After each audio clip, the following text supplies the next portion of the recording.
Bringing children into the world has consequences that can go on for 80 years and beyond into your lives of grandchildren and great-grandchildren. Now, this is why becoming a parent is one of the most important things you will ever do.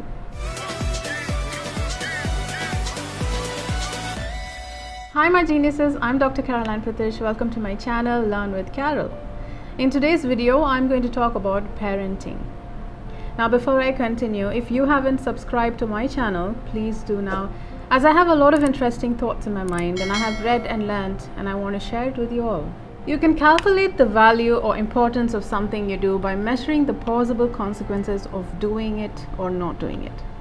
Something that's important is something that has significant potential consequences, like jumping out of the path of a speeding car. As an adult, you are still affected today by things that your grandparents did or didn't do for your parents. The way you treat your children is strongly influenced by the way your parents treated you. It has consequences that cascade down the generation, and it has an enormous influence on their lifelong happiness and well-being.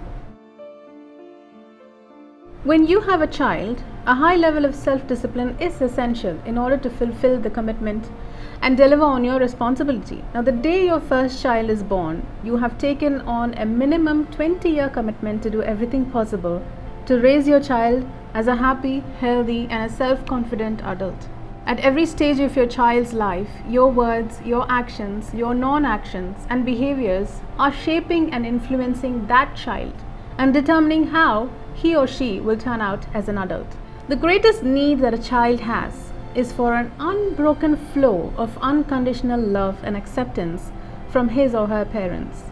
Children need love almost as much as they need oxygen.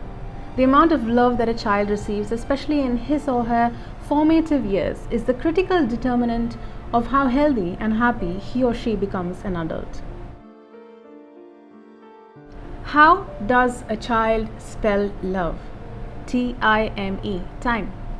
Children determine how valuable and important they are and develop their self-esteem and self-worth by measuring the amount of time that the most important people in their life spend with them when they are young. There is no substitute for time, and once gone, you cannot make it up.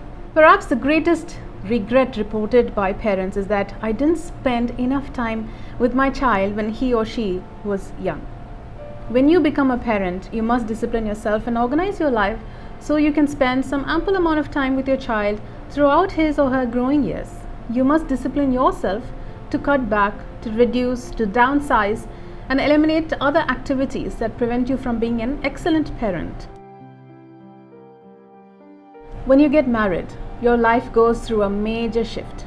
Your lifestyle changes, and many of your common activities lose their importance and urgency. When your first child is born, your life shifts again.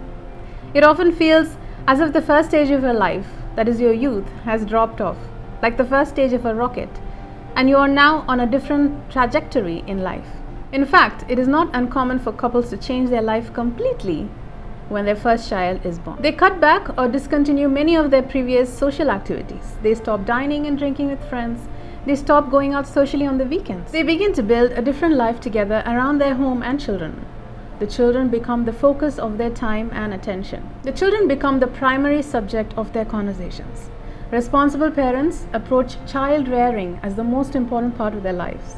They plan, they organize their time and activities so they can fulfill this responsibility at a higher level. Children force you to think long term. When you realize that everything that you do or fail to do with your children in their formative years will have a lasting impact for your generations to come, you become far more thoughtful and sensitive to the things you say and the way you treat them. When you're young and single, you can let it all hang out. You can blow up, you can get angry, you can express your feelings freely and be your own person. But when you have a child, you need to impose a higher level of discipline and self-control on yourself. Children are hypersensitive to the influence of their parents during their formative years. They see and experience each word and reaction of their parents, and they incorporate those words and actions into their world, view, and self-image.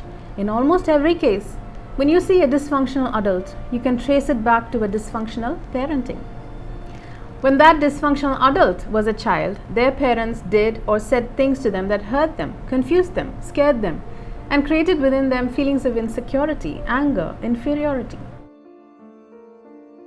The greatest gift you can give your children is to let them know that you love them 100% of the time and that your love for them never changes, no matter what happens. There is no greater blessing for children than to know with complete confidence that the most important people in their life, their parents, love them completely and accept them totally, no matter what they do or what mistakes they make. Children are not little adults. They do not have the ability to make good judgments about the right or the wrong things to do. It takes them many years of trial and error and sometimes bitter experience to develop the wisdom and judgment that enable them to make good decisions for themselves and their future. The kindest way to treat your children when they make mistakes is to behave with calmness and compassion and to help them learn the lessons contained in the problem or difficulty. Many parents think that their job is to discipline their children by punishing them when they make a mistake.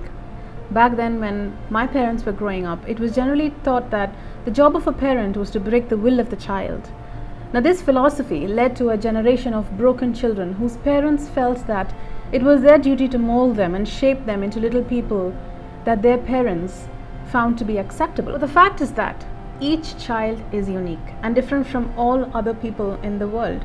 Each child comes into this world with his or her unique temperament, unique personality, and natural leanings toward different interests and activities. Parents are often amazed to see that each of their children is very different from each other child, even though they come from the same parent and grew up in the same household. In my experience, each child marches to the beat of a different drummer. No matter what you do for them, they have their own special destiny. They are going to grow up with a particular personality and they will be attracted to particular people and activities. Your main job is to create an environment in which they feel safe and confident enough to follow their inner promptings and personal inclinations. Stay tuned for more on parenting. Until we meet in our next awesome talk, I'm Dr. Caroline Pratish with you on Learn with Carol.